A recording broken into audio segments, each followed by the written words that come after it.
from the Lakeside Newsroom of the Henrico Citizen, your hometown news source since 2001. This is the Henrico News Minute with publisher Tom Lapis.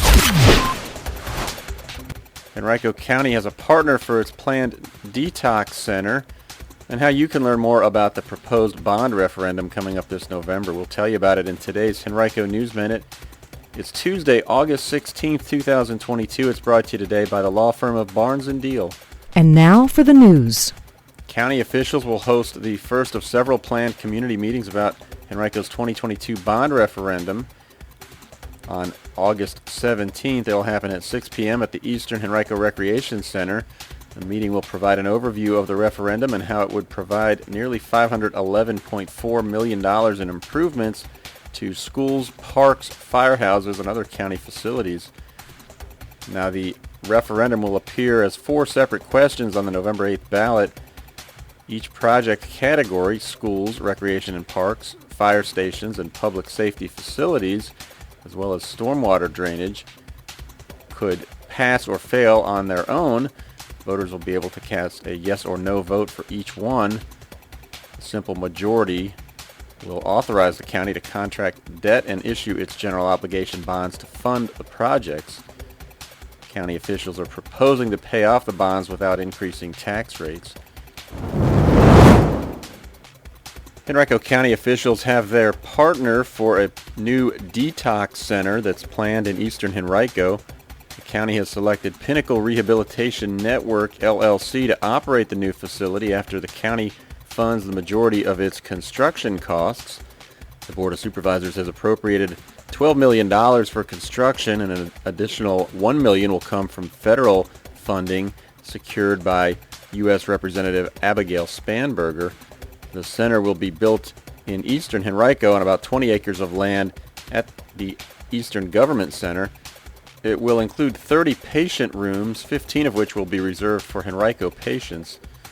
The center will be designed to serve as an alternative to arrests and emergency room visits for people who need a safe and therapeutic environment to seek help and get clean.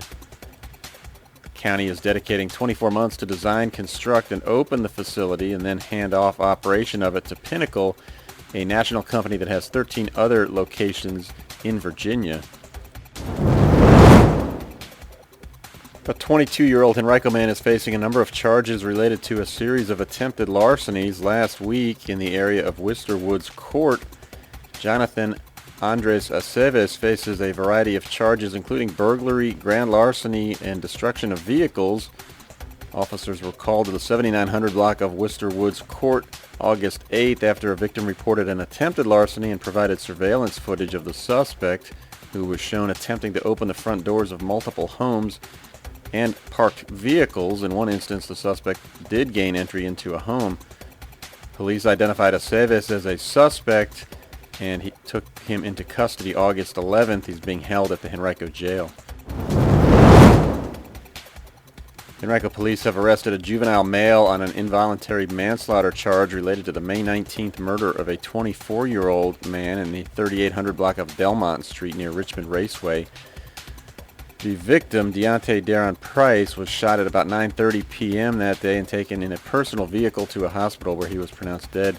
The juvenile is now in custody at the Henrico County Juvenile Detention Center.